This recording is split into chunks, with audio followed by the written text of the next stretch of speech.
So I decided to purchase a Neoden YY1 pick and place machine.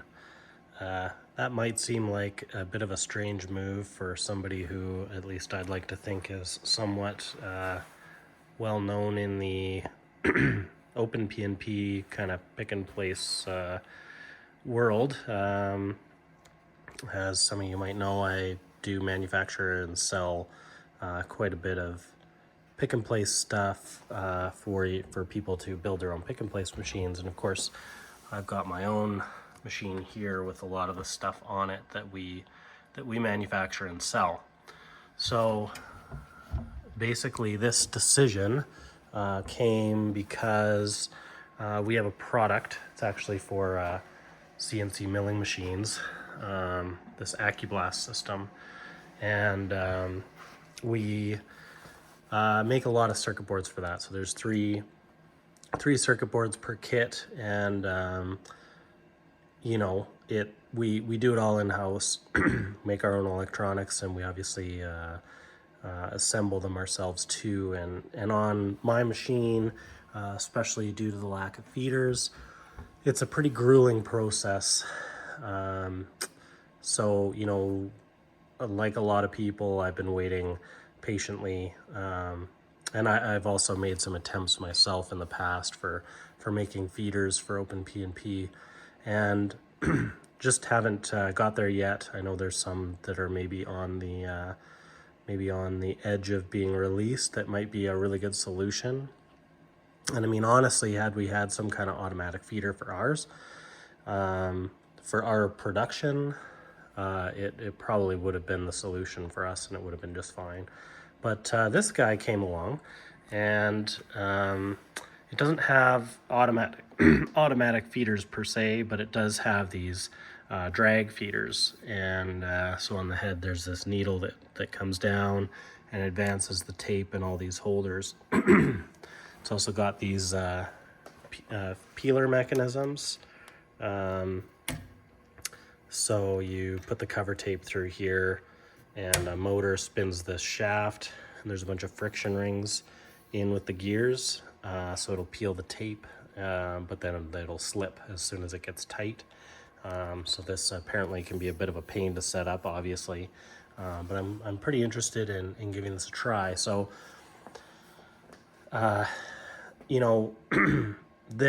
it seems like this has a good possibility to help us with production of our product. And then another thing is, depending on how the user interface and everything is, I know there's a lot of people commenting that they would really like to see, this combined with open PNP. So there's also a chance that I might, pull this thing apart and look into what it would take to convert it to open PNP. However, most people that have been using it really have no complaints. It's surprisingly good reviews on the user interface and usability. And so far what I've seen in the videos, it certainly seems to mirror that. So I'm really excited to give it a try, which I'm gonna do today. This thing hasn't even been powered on yet, ever, here. So my initial thoughts just after unboxing it, the packaging was just unbelievably good. It came in a little wooden crate that was just so well packaged. It would take a massive accident for this thing to be damaged in transit. I was very impressed. And also, they seem to be paying attention and making changes. I know one person with some videos on YouTube, they had ended up getting, the machine arrived with a bent motor bracket. And if I'm not mistaken, this is not where the motors are on their machine. They appeared to be more outside of the machine in this area here. So I think they've gone ahead and changed the design so that they're more protected, especially during transport. One thing that did make me realize is there is dual Y motors, which, from my own experience with messing around with designing and manufacturing these, it's not typically the most accurate way of doing things, but perhaps they've got this, kind of figured out. Interestingly, there's dual Y limit switches, and perhaps they've got some kind of sorcery going on where they're actually going to slightly get them to fight each other in order to align the X rail. So that could be maybe how they're overcoming that, which would be kind of interesting. Anyway, overall the quality seems amazing for the money. So I'm in Canada, so I did get to deal with them directly, and I dealt with I don't know if it's Tony or Tawny. He's kind of seems like the main international sales guy. The experience was super pleasant. He seems like a very nice man, very easy to deal with. They handled my requests just very easily. One of my requests was I redesigned all the feeders so that we can put every single part for our production needs on the machine at the same time. So I had to come up with a way to mix and match the 8 mil, 12, 16, and 24 width drag feeders. And they actually went ahead and then custom printed them all with all the proper numbering. So they're all now actually numbered just like they would be on the standard machine. So that, just to let you know, that's an option, which I thought was awesome, because it's a major advantage for us to be able to leave the parts on this machine and put it away, and then when we bring it out the next time, it's already preloaded. But again, the quality of everything just seems so good for what you pay for it. Just very, very impressed at this point. Haven't turned it on yet, but you know, it's just it just seems incredibly well made and well thought out. So you know, those are just my initial thoughts without having turned it on yet. Today we're going to turn it on. The first thing we're going to do is calibrate everything, recalibrate the nozzle positions, the needle positions, and you know, start with a good calibrated fresh machine. So we'll let you know how some of that goes once we've done it. So I just noticed this little board that they sent. You know, when I first saw it, I was expecting to get this board, but I didn't think it would be populated already.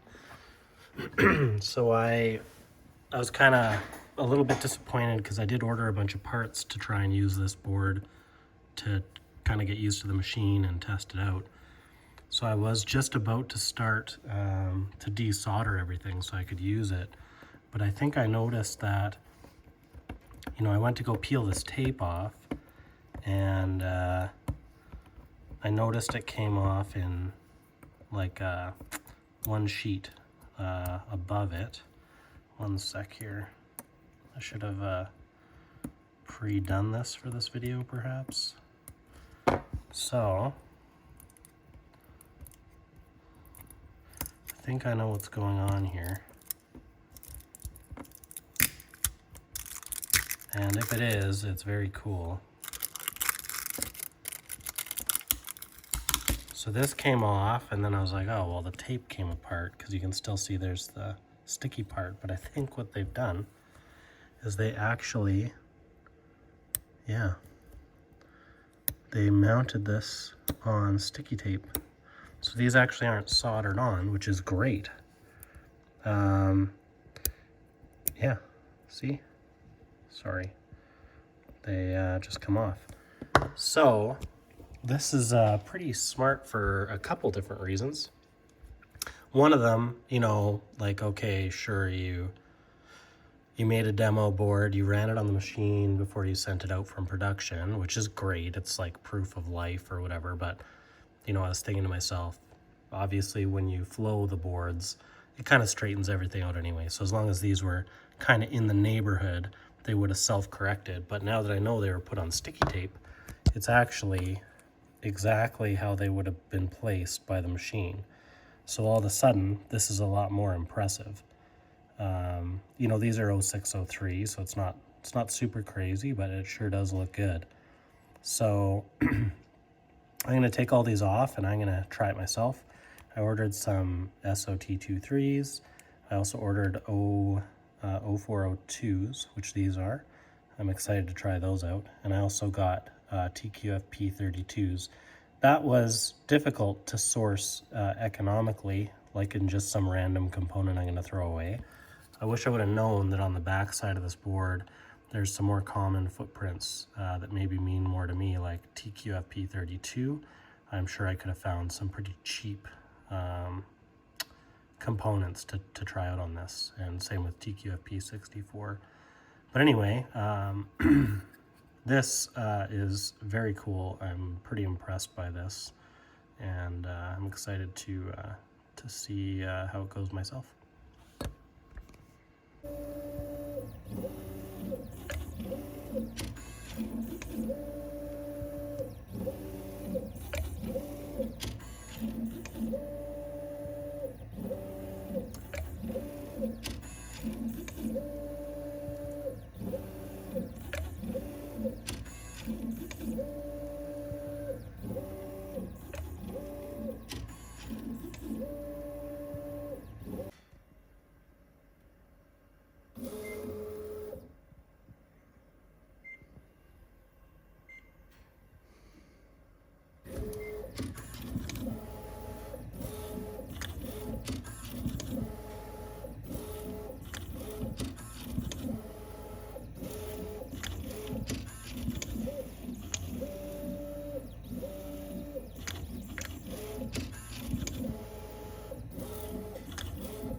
So I'm just getting ready to run this demo board again with some changes and playing around with different things and nozzle changes.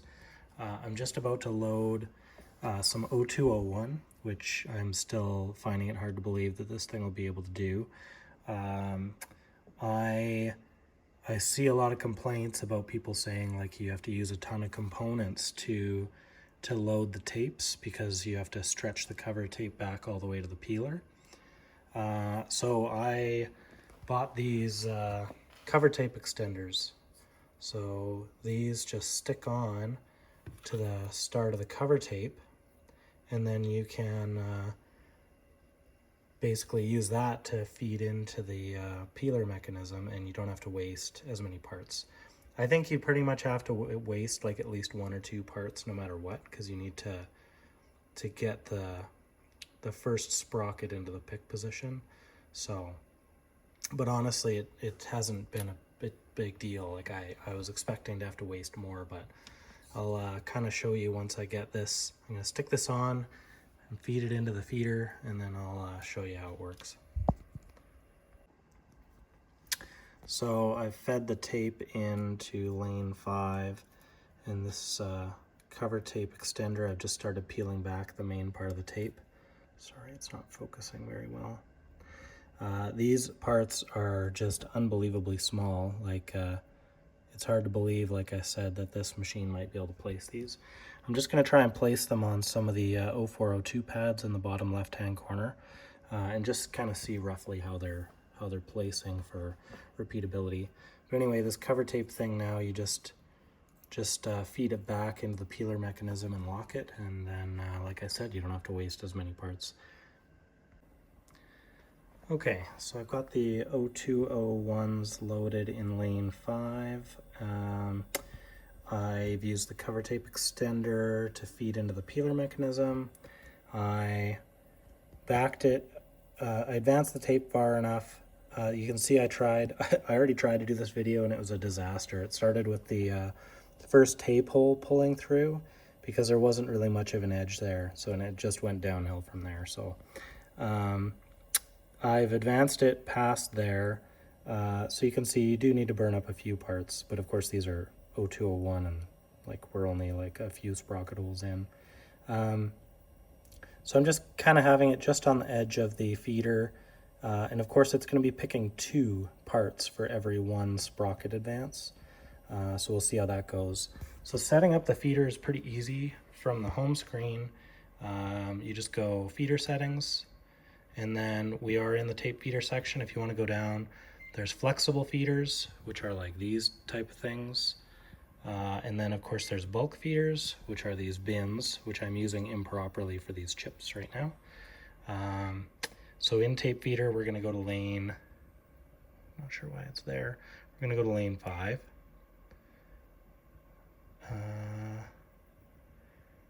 Funny, why is this?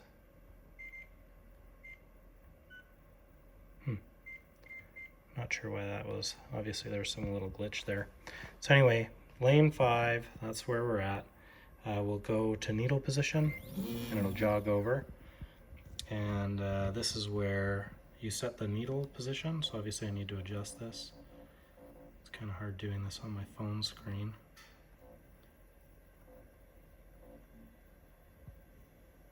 Good enough for now.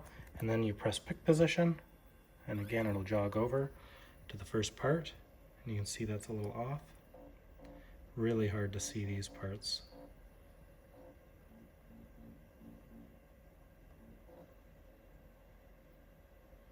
Kind of using the axis of the other parts for up and down, and then kind of I'm gonna say that's good for now. Of course, the pitch of these is 2 millimeters because they're tiny, and then the direction, you can essentially use direction however you want. I like that it's just arrows instead of degrees. So in my mind, I want the arrow pointing along like the longitudinal axis of the part. So for example, for a diode or a polarized cap, you can point towards the cathode or whatever, you know? So that's my method. You could use honestly anything you want, probably. And then of course, you know, when we set up the positions on the board, we'll just use the arrows in the same way. I think that works just fine. So now with this set here, we can actually do a pick test, and it'll go through the motions of picking apart. It won't actually pick it up, but it'll go through the steps of it. So we'll do that right now.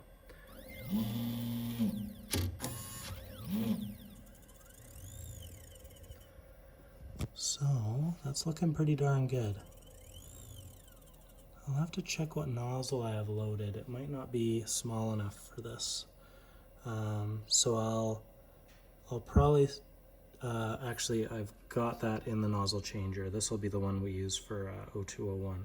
So it uses whatever's in the head. It just kind of shows you the position, which is fine for now. And that looked okay. I think that'll work. And again, if we want to make sure the peeler and everything's working properly, we can just press pick test again. And you can see the parts are actually fairly stable in there. The ones that should have been picked long ago are bouncing out, but the ones that are just coming out, the 2 that'll be available, actually don't look that bad. You know, this thing doesn't seem to bounce around a lot, which was one of my big concerns. I haven't had any problems with that yet. Of course, I've only run, you know, these 4 tapes of parts, but I've run a fair bit through them. But I think the next thing I'll do now, I guess I can do that in this little clip, is I will set the position. So this demo board doesn't have 0201, so I'm going to use some of these 0402 pads and just see how it is. So if we go back to the main screen, we can go into the demo board file, and we can go edit component.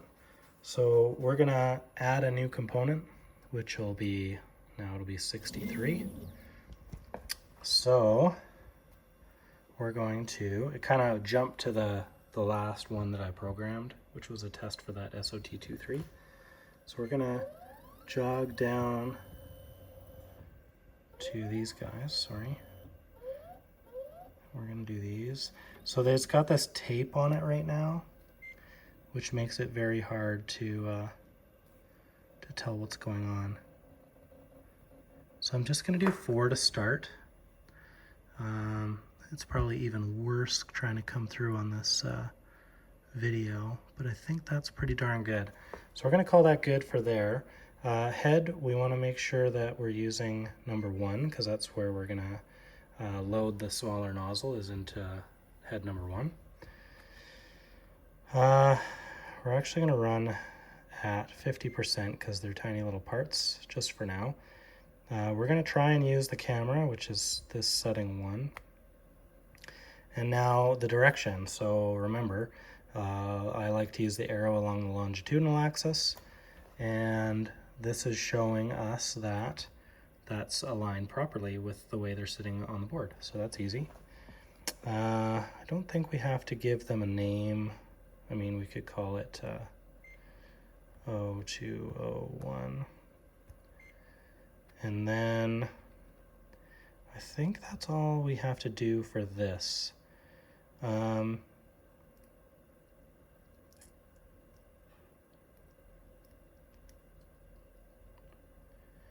Yeah, sorry, that was a big little delay there as I was thinking about the setting for the heads there. So I'm gonna now add another new component, 64. We'll call it 0201 again. And then we'll just jog this over. I'm gonna set 4 of these. And actually that's pretty darn close. We'll call that good. So I don't think I need to mess with anything here. Oh, that's a comment. I guess the designator is what I would have wanted to do. Anyway, oh, here's a problem. Feeder. We need to do feeder 5. So I'll back up to this other guy, and we'll do feeder 5. Okay, so now we're going to add another component. We'll call this 0201 again. And then we'll jog over.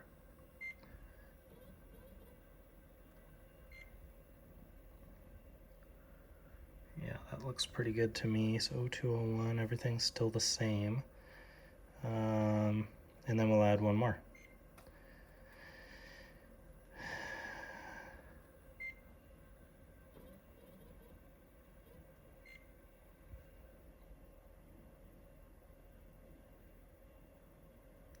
So that looks pretty good to me as well. Sorry, the glare and everything. Terrible video, but it is what it is for now. So I think that's all good. We can call this 0201 again. And I think we're happy with this. Now, here's the other thing. I'm going to start off with 2 nozzles loaded for the 0603 LEDs. And I'm doing that because I'm going to test. It'll let you pick 2 parts at the same time if you enable both heads for that part. So I'm going to try that and see how reliable it is. These LEDs for my old pick and place machine were like the hardest to get from bouncing. And I honestly think this is going to, even letting one hang out over the edge, I think it's actually going to work pretty well. So we're going to try that, and then we'll have to do a couple nozzle changes. So the first nozzle change we'll have to do, it's going to do the LEDs first, which it's ready for. Then it's going to do the TQFP32. So let's just go back. Oh, that's actually a bit of a problem. So here's this guy. So this is component 57. So we're gonna do a, let's just actually go back a little more first. So those guys will use a different nozzle. So, okay. So, component 53 is our first 0402. So we want to add a nozzle change before that. And isn't that what I just said? 53, yep. So this is already set to do that. So head 1, we want to drop into position 2. So head 1, drop to position 2, and then pick up number 1, which is the tiny little nozzle for 0402, and also 0201, I guess. We'll try it for both. So that should work for that. And then, oh, so, oops,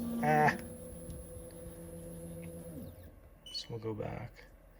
So I think that was 53. So yeah, 53, and then we'll scroll through. Unfortunately, it jumps to that. So for this one, we're going to say, so this is component 57. So nozzle change before 57, head 2 to position 1, because that'll be open, and then pick up number 3. There. So we're going to turn both of those on. So now it will have the proper nozzle loaded in head 2. So I think we'll be ready to try. So we'll give this a try and see how it goes. Okay, I realized I was editing this video, and I realized that I kept talking about, oh, it's supposed to place 0201, and then I showed loading them, but then I realized I didn't get any footage actually trying to run them. So I'm going to do that, and then I also realized I didn't ever show it changing nozzles, so I'm going to set that up right now. The parts, I'm going to put them on, like I said before, on these 0402 pads. Now, I just realized this, like setting these parts on this screen, it was like, oh man, like I wish it was zoomed in a little further. Well, on this screen, if you look very closely over here, you can see this. So that is exactly what I wanted. So yeah, it does do that. So I bet I'm not the only one who hasn't seen that little zoom button kind of hidden in the corner there. So that is awesome to know that it can do that, because that was a bit of a pain. So what I'm going to do right now though is just show setting up for the nozzle change. So I purposely put a nozzle I don't want to use on head 2, and the one I do want to use in nozzle bay 3. So we're going to go in to nozzle change. Oh, shoot, I forgot about this. So 63 is where we want to have the right nozzle installed. So before, I think I said 63, holy, what's with my memory? So before component 63, head 2, drop to 2, and then pick up 3. And then what we're going to do, does it do this? Interesting. I was thinking, I'm not sure. I wonder if it'll do this, and this might seem silly, but I was thinking to myself, if I was doing nozzle changes, I'd want to put it back before the job started. I guess the other way to do that is like you put it back as the first thing, but I think I'd prefer to do it my way. So there's 71 parts, so I wonder what would happen if I said, if I said before 72, it didn't like that. Yeah, I don't think that's gonna work. Oh well. Yeah. Oh well. Anyway, that's for me to figure out later how I'm gonna do it so that when I keep repeating a job, it'll always have the right nozzles installed. So anyway, head 2 is gonna drop to position 2, and then pick up number 3. So it'll do that at the start of the job. Other than that, I'm just gonna break the little wheels free in the back for those parts, just so that nothing pulls because it's been sitting for a while. And then I'm going to run this. All right, so it's ready to go. So I'm just gonna let it go and see what happens here.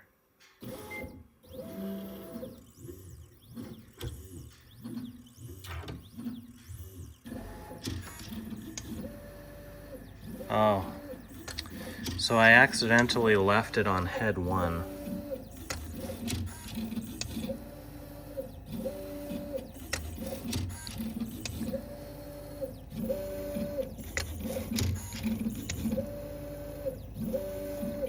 gonna end up running this again using both heads. Oh, it looks like it missed that.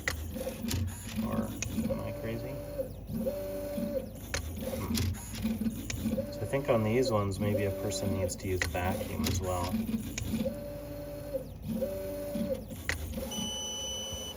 So, I mean, it missed one, but as you can see, I mean, that is very usable. I think, did it miss two? Or one is kind of on its side, I think, which still would have technically worked.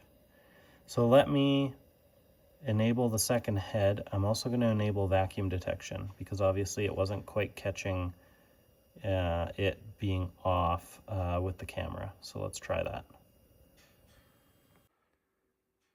So just to give you an idea of the size of O201, all of those ones I placed are sitting in the palm of my hand. So those are the parts. I mean, it's pretty amazing.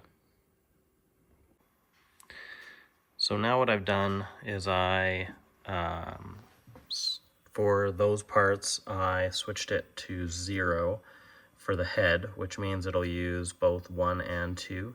And when it does that, it's actually going to pull out enough parts for both nozzles. So I'm really curious to see how reliable that is. And in addition, I've also enabled vacuum detection because we did miss a couple parts there. So we'll see if that helps, and hopefully maybe we'll miss a part again and see if it detects it. I haven't adjusted any of the vacuum thresholds, so we'll have to just see what it does if it does miss a part. So let's try this out. And I think it's just ready to go here.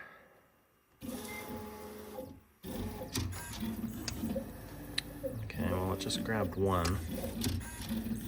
And it's still just using one head. I might have messed up with my settings here. Actually, I guess I can see both in the same screen.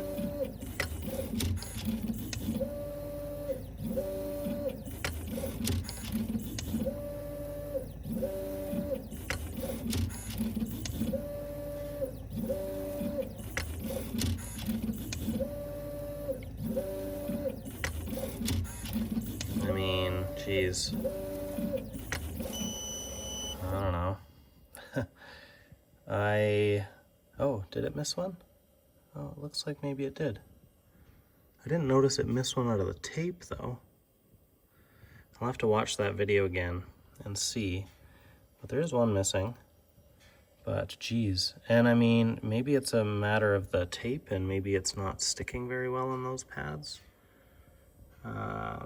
Because that was one of the ones it didn't catch before. So I don't know if this thing might have like a puff to set the part on the board, because I know when I've accidentally put a part on top of it, another part, it kind of like it doesn't just sit there, it kind of blows way off. So this thing might kind of puff the parts off. But I mean, as you can see, the other ones are, I mean, that's pretty amazing. I mean, here's my finger for reference. So just as long as I can figure out why, I honestly think it just might be the stickiness. I'll have to watch that video in slow motion again, but if a person just can get it to detect a miss, if it was a missed pick, which, I mean, there are no extra parts in the tape, so I feel like it did its thing. It just didn't stick to the tape in that area, which could be because the tape is no longer sticky on that pad. But geez, I mean, that's got to be pretty usable. Those are 0402 pads, but if anything, I feel like that almost makes it worse to try and get them on in the right position. I'd love to have a board with the proper pads on them to try that, but you know, I think their claims of just this simple test, and I did nothing special to prepare for it, their claim of saying it'll do 0201, I think is fairly founded. I realized when you set it to 0, it uses both heads, but I was using this applied all same components instead of that one for the head. So that's why it wasn't picking with both nozzles. So we'll try this again, let it pick with both nozzles and see. And I'll also try and pay more attention for missed picks. And I'll try and leave the vision in the frame too, which you can see the last part. I mean, it's pretty amazing. It seems to do a pretty good job picking them up on the screen. So maybe it was a matter of just it not sticking to the board. So let's try this again.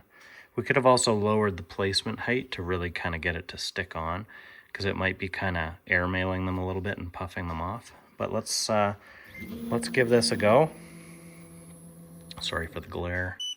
So we're gonna go demo, mount, and I think we're just gonna hit play. Okay, so that's actually good. I'm glad it does it individually. With larger parts, it'll actually pull two out at the same time to grab them. So this one moves it half, then again. I like that a lot better. And see there's still a part missing on that one pad. I think it's just a matter of it not sticking. I think that's all that's happening.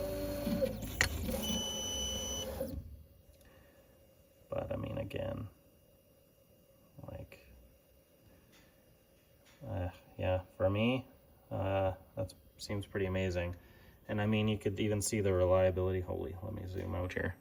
You can even see the reliability of the feeding of those parts, right? I mean, I've been fairly impressed with this machine overall, and that's just another testament there. I might just run that once more for myself, but again, I mean, I'm comfortable saying that this thing does 0201. There wasn't really any drama getting that working. We had some missed picks in the beginning there. If I had vacuum on, it would have detected that and still populated the board properly. But following that, there really hasn't been any issues. I would like to see it miss a part. You know, I could do it. Maybe I'll set up a test where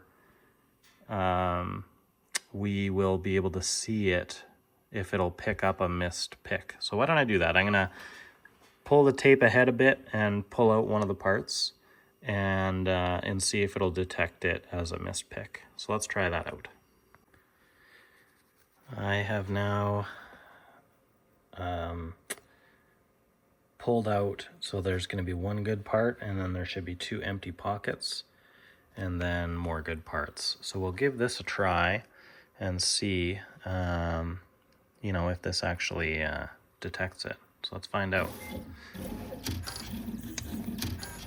So 68 on the vacuum. So I think it just failed a vision check there, actually. I don't know that it was vacuum. So it knew it missed one. And it thinks it missed another, which would be right. So these should be two good parts. There you go. And these are two good parts. Oh, you know what? I think it's skipping that one pad. Huh. So as you could see, it did work, and I didn't quite catch what aspect it failed by, if it was vision or if it was vacuum, but either way, it worked. And I think I literally don't have that one pad programmed. So 1, 2, 3, 4, 5, 6, 7, 8, 9. Yeah, I think that's maybe what's going on. Again, anyway, pretty happy with. And of course, all these pads I manually set their location, which that could lead to a little bit of the variation you might see on the camera. But that seemed to work well. So out of curiosity, let's just go and look here.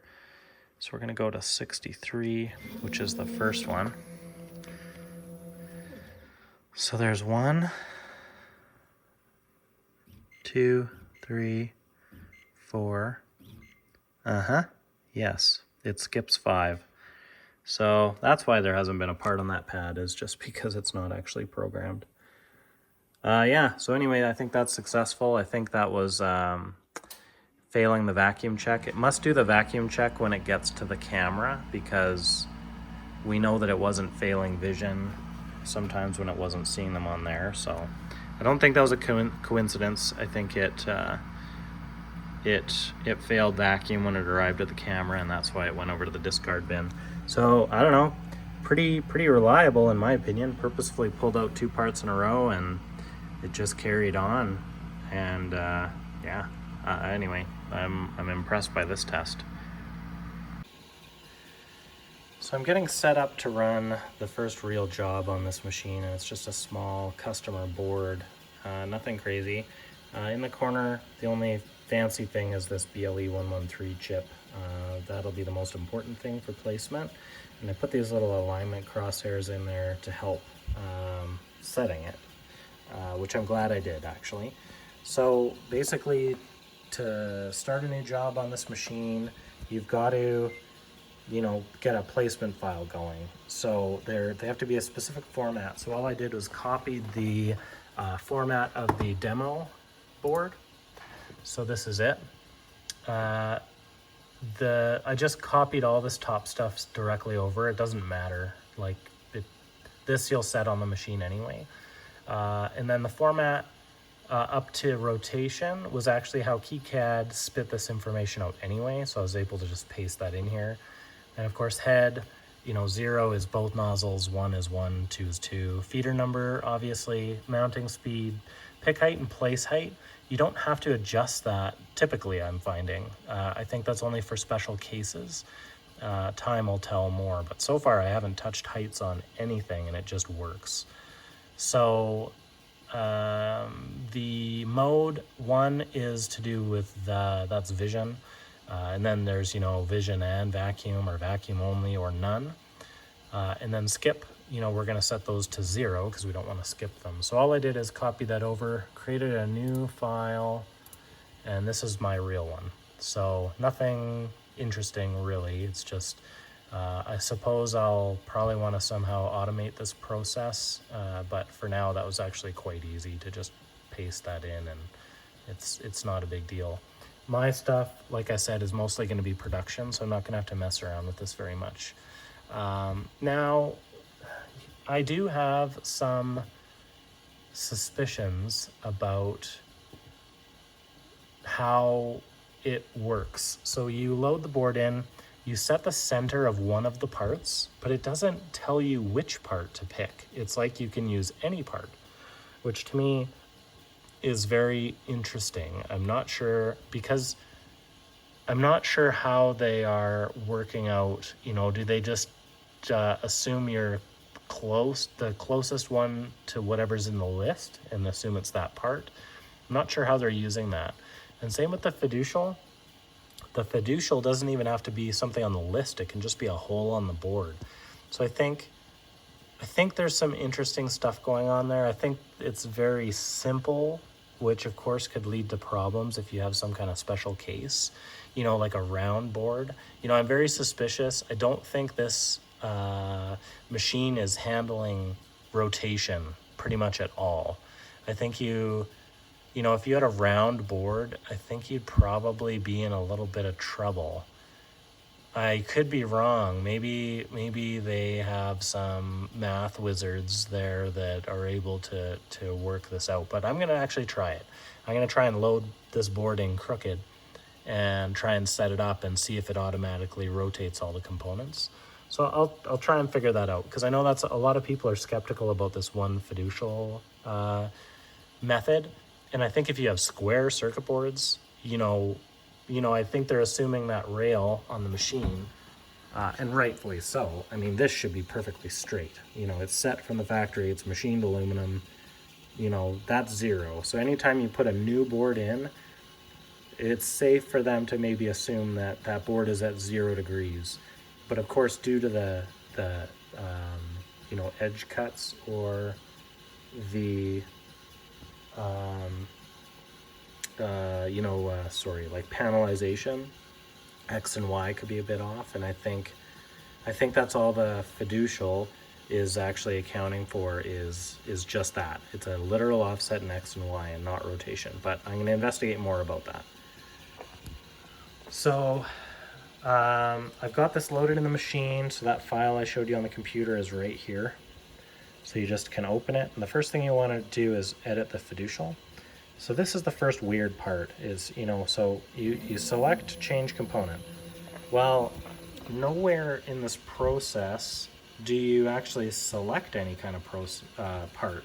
So this is using, and actually, to be fair, it did go to the first part in the list. And maybe that matters, but I don't think it does. So to test that, we're gonna jog over, and I'm gonna use, because this is the most important part on here, I'm gonna use the BLE 113. So I'm gonna set this to be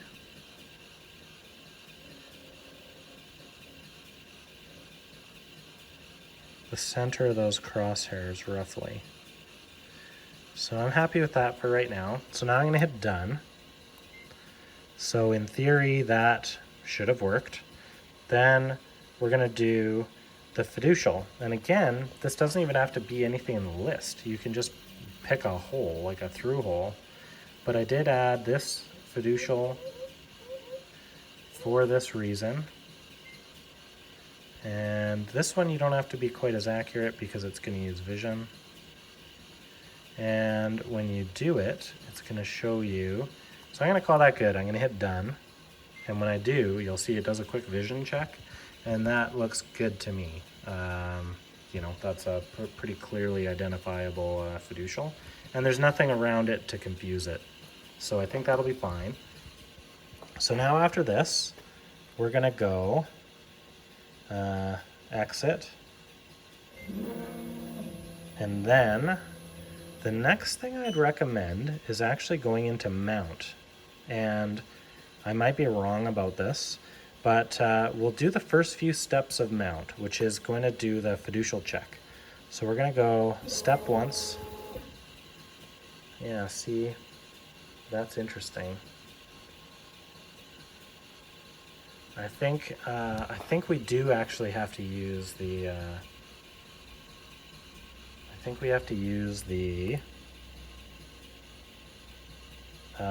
the actual first part in the list. Let's see. Actually, I'll stop the video here and okay, so I got it figured out. I know what I was doing wrong now. So we're gonna go back in to edit fiducial. So you know how I said you don't actually pick which one it is? Well, that's not entirely correct. So we press this once and it's gonna jog to component 1. You keep pressing it and it's gonna start jogging through all the components until you get to the one that you want to use for the component. And that, to me, makes perfect sense. So we're actually going to go over to the BLE 113. So it's this, and then that, and then it. So you can see that's actually pretty darn close. We're going to adjust it slightly.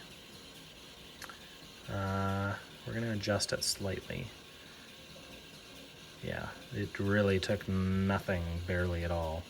We're now going to go done. So that's going to save this to be our component that's referencing. And then we're going to go to the fiducial. And we're going to jog fast. We're going to jog over.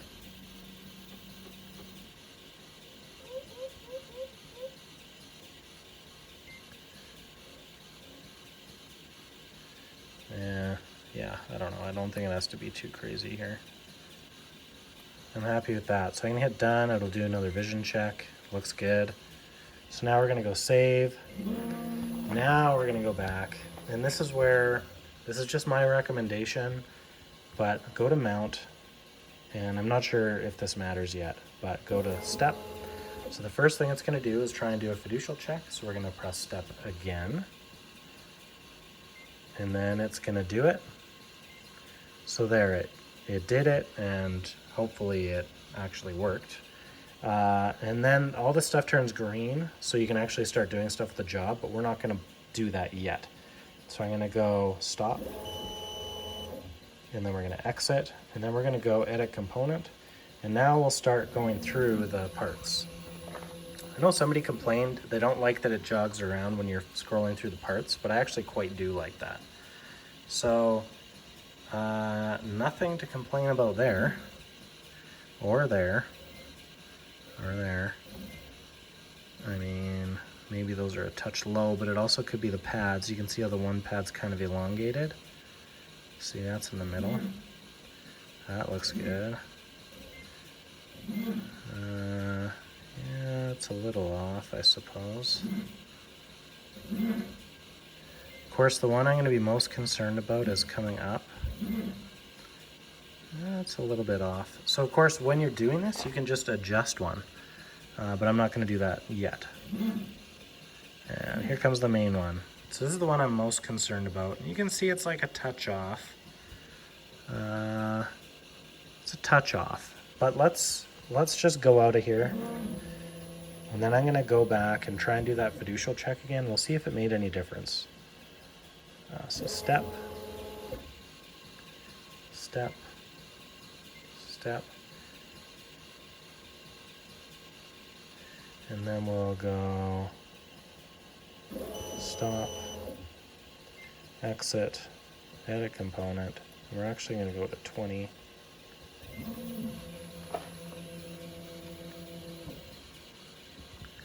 It looks to be about the same, doesn't it? You know, maybe it has no effect what I was talking about, but at least we're seeing it's pretty darn repeatable. So what I'm going to do is I'm going to just adjust this slightly. It's really hard to see that properly.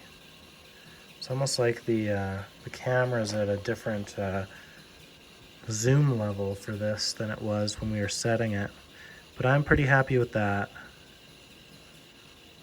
Yeah, I'm pretty happy with that. So when you move it around, it automatically saves it. So we'll go to component 1. And again, we like that. Now I'm gonna go back to 20. And I like that. So the machine, like once you kind of teach it where it is, obviously it needed a little bit of an adjustment, but it seems to be very repeatable when you kind of move it back. So at this point, all I'm going to go through, I'm going to load up some feeders.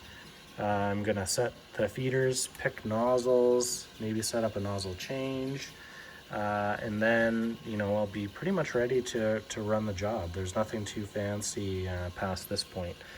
And honestly, I kind of made that difficult on myself, messing around with which component to use to set the board. But for the most part, it's pretty straightforward and fairly easy. It's missing a whole bunch of kind of options that I would like to use, you know, perhaps like in OpenPNP. But for like a simple board like this, the setup seems to be relatively fast and easy. Anyway, so I'm going to do a couple tests right now with rotation and see if this actually does handle a rotation or not. And then I'll post that video in here. And then the next thing we'll do, like I said, you know, I had crashed this doing a nozzle change. I didn't have the nozzle in the right spot. It detected the crash, which is interesting. And I just want to see if that affected the calibration. So I'll go through the calibration just so you guys can see what that's all about. I was actually pretty impressed with the process. Part of it, I did it with one of the guys who works with me here, and we both just, I don't know, laughed pretty hysterically. I don't know, it's one stage in the process that it just takes you by surprise if you're not expecting it. And part of me was like, I shouldn't even show this because it's relatively amusing.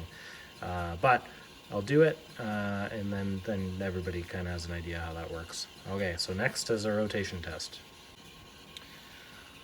So what I've done is I've purposefully skewed the circuit board in there, and you know, I went in to set fiducial, selected the component. C1 was obviously nowhere near where it should have been, so I jogged over to roughly about the center of what I believe to be C1.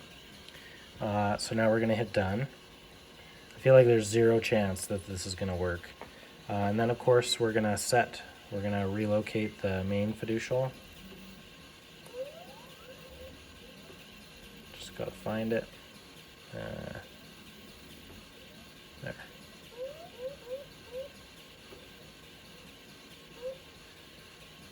So I'll move this over.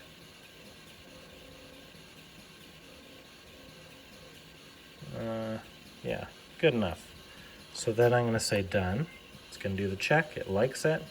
So again, you know, like we're seeing, yeah, I'm not sure what that is actually telling us in X and Y. So that's that. I think that's good. So we've done the component, we've done the fiducial. Now we're going to hit exit and save.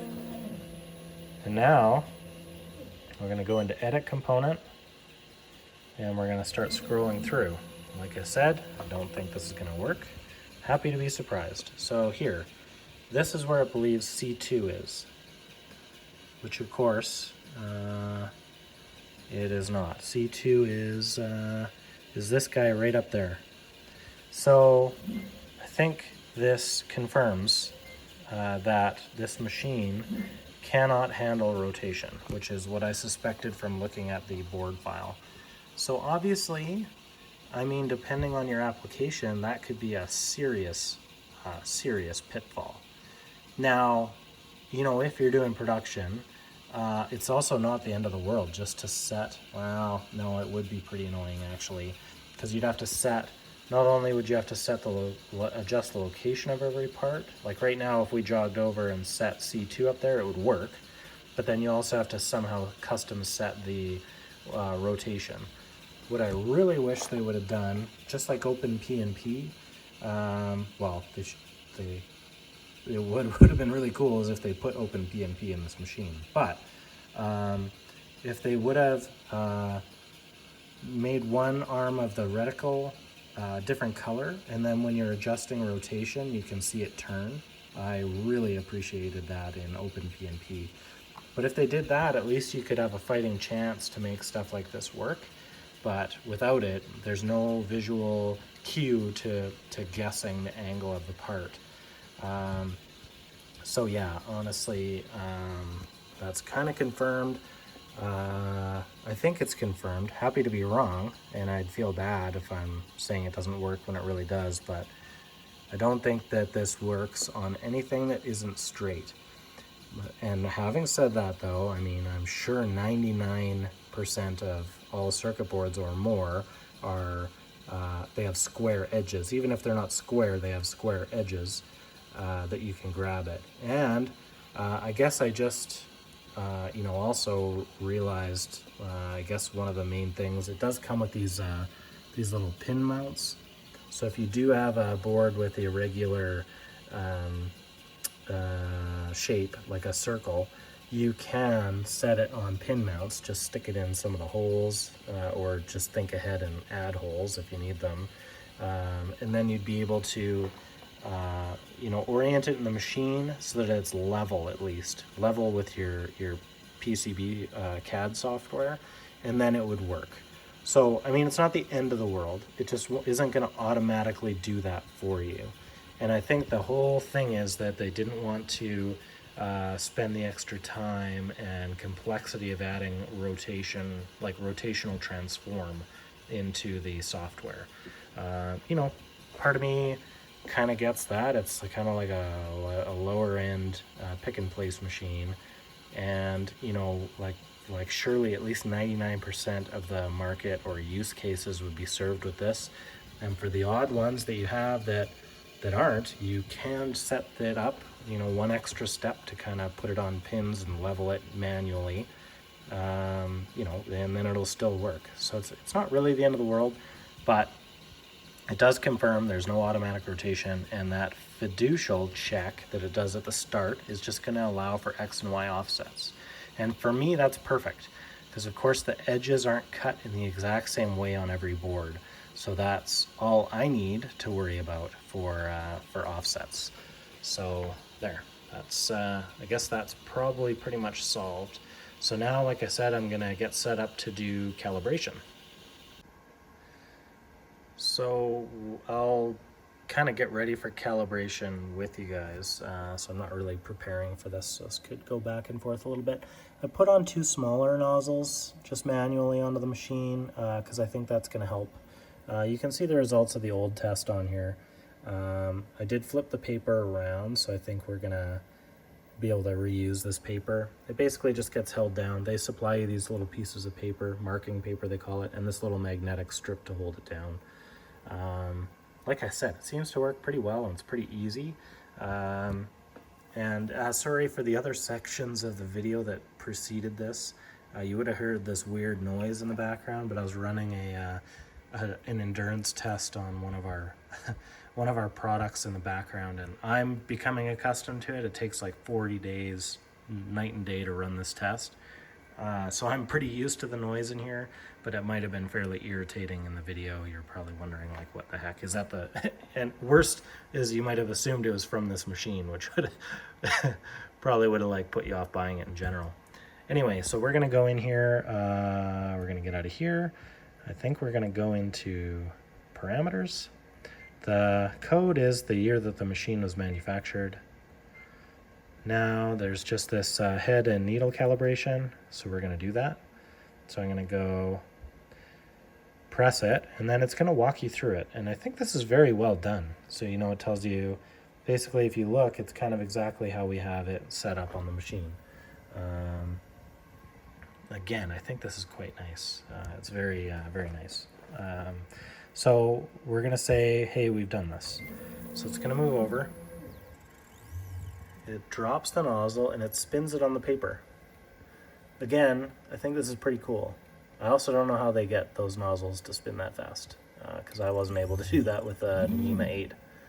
So it dropped it, and now it's jogged the camera over to what it believes to be the middle. And as you can see, I believe this is the nozzle that crashed, and this is what I was really curious to see, is if it moved. And honestly, I really don't think it did. Sorry, if I'm trying to be objective, could it move up a tiny bit? I don't know. I'm not sure if I would. I'll try. Up and over just the tiniest bit. Maybe that's a little better. Yeah. I mean, pretty much an insignificant amount, though, I think you'd agree. I'm going to call that okay, so I'm going to hit done. Again, the UI for this seems very well done. So now it's doing the second nozzle.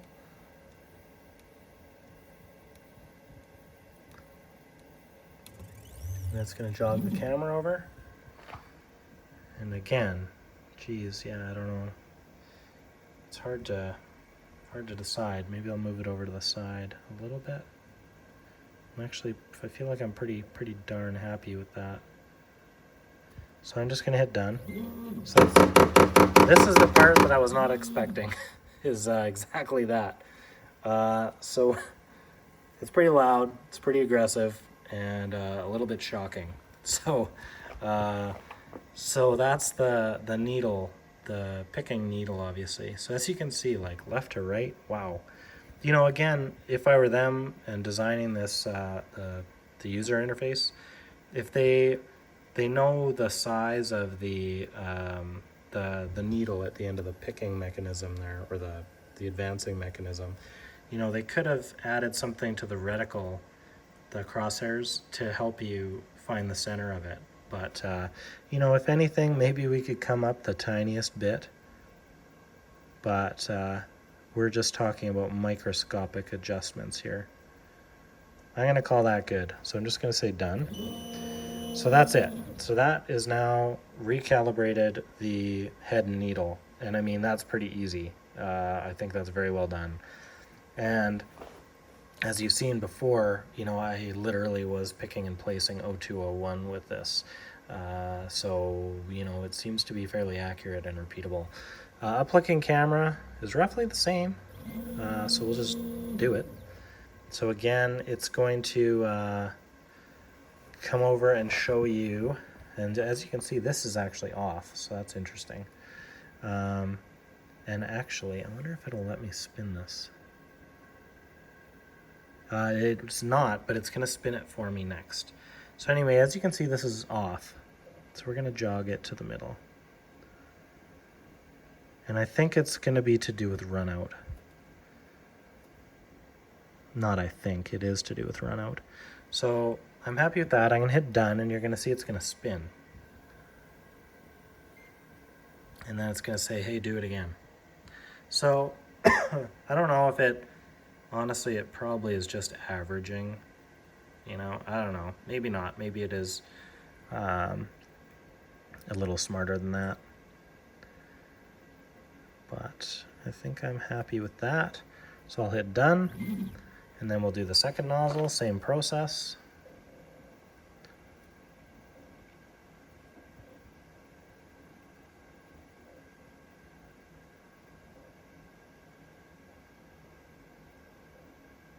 I'm pretty happy with that. It's gonna spin it.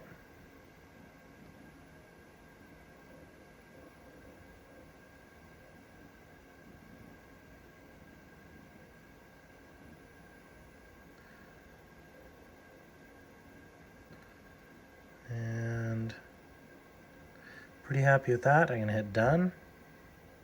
And that's it. So now we've just fully calibrated both nozzles, the pick mechanism, or not the pick mechanism, the advanced mechanism, the needle, and also the up-looking camera as well. So pretty simple, and the user interface for the process is very well done. So pretty happy with that. This is what I've been running this machine on too, by the way. Global speed, about 80%, and then 75% needle speed. So it's been working pretty good. So next I'll just be loading the feeders, the parts for this board into the feeders and setting their positions, which I think I've already included in this video. So it'll probably just next be a video maybe of us running this board.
So that was pretty successful, I think.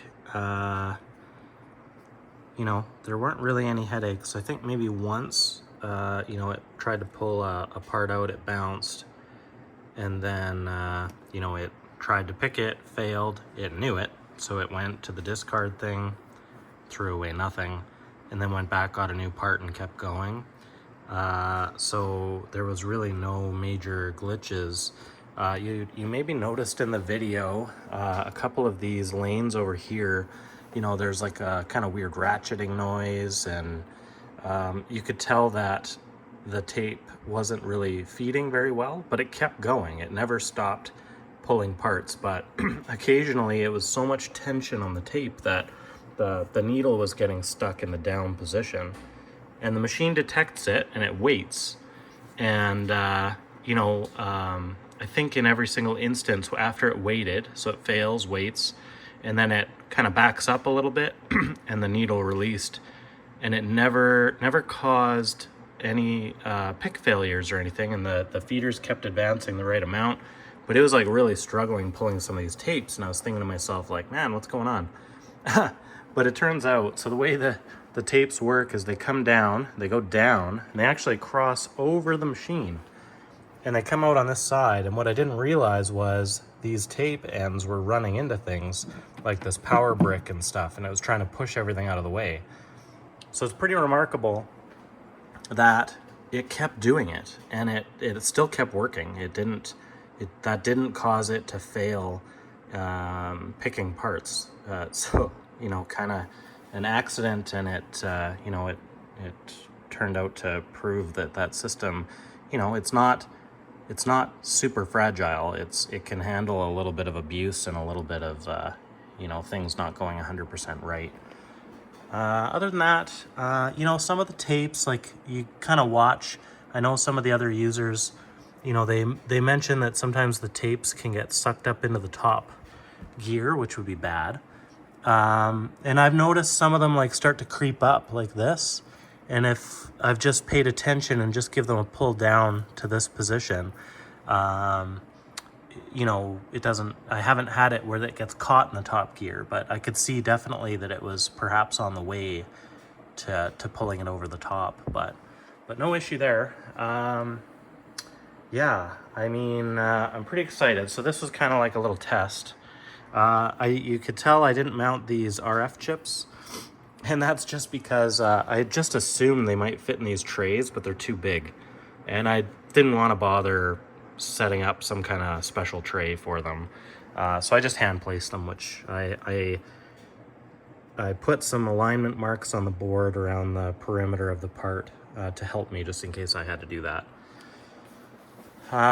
But yeah, it just went really well. We originally were going to set the LEDs up in this little thing, and it was one of my friends who actually usually builds the electronics for me. He had a little bit of finger trouble and bounced all the parts out. So that's why we just moved it to its own feeder over here, and that worked just flawlessly. These, on my old pick and place in the cut tape holders, these were always a bit of a nightmare for jumping. But yeah, I don't know, everything went fairly well. I'm pretty happy. We're gonna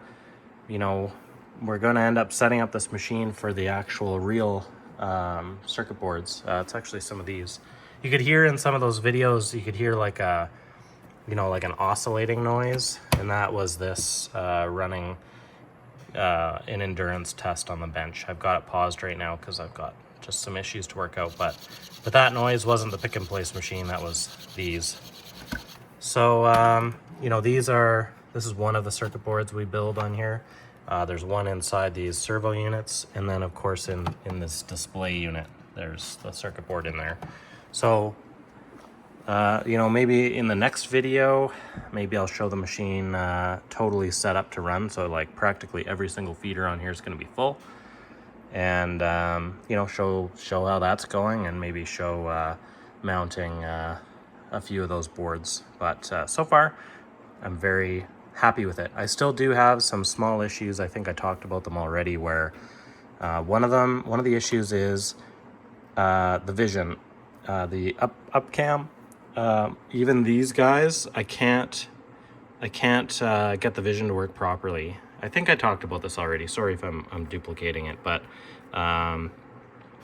it's too big for the normal camera mode, like it's zoomed in too far. And when you set it to the big camera mode, it's like it's catching the corners of this light diffuser. So it's always thinking the square extends to that light diffuser, so it offsets everything. But having said that, placing these without the camera is like pretty much flawless. So like it would totally work for production. If we use these trays, tuck them up into the corner, and then pick them like that, it would totally just work. But we definitely want to get the vision sorted. So I don't know, I didn't want to black out part of the diffuser, but we could try that. But I suspect maybe I hope we can adjust maybe the zoom. And also I wouldn't mind being able to, although I already see, I'll talk to them and see, because I'd also like to adjust the focus. Like you could tell in the video that when there's a circuit board in here, it's not focused very crisp. And I know that it can be better. And I actually, that lens is the lens that I use on my machine. So I think that, you know, if I were able to get to the set screw that's locking that, and if I was able to rotate that, I'd be able to set the focus better. So I'll talk to them first though. So I'll try and get those issues resolved, and I'll probably update you guys again. But that's kind of it for now. This is probably a super long video with all those things stitched together, but overall I'm happy. There's some obvious limitations, but it's seeming like for production, this is going to be a neat little solution for us. But we'll keep updating just in case our opinion changes once we get into more heavy use. Oh, and for storage, the one really thing I really liked about this is I'm actually going to end up putting it in here. So just be able to put it away like that in a cabinet is a big plus for us. So what I think I'm going to do is I'm just going to, in shipping, you just, the way it came was with this top frame collapsed. So you just undo these wing nuts, and there's a second set of holes, which are covered under this acrylic. So it drops all the way down, or actually it just goes in here. And then I'll be able to just pick up the frame and slide it in the cabinet. So for us, that's a handy feature that it fits in the standard cabinet. Anyway, we'll call that good for now, and hopefully this video is useful. I think it's the kind of video I wish I was able to watch before I purchased this thing. Luckily, kind of a little bit went out on a limb, and I'm still pretty happy with that decision, but hopefully it helps some other people. And if not, if you're not looking for it but you find it entertaining, that's good too, I guess. All right, talk to you later. Bye.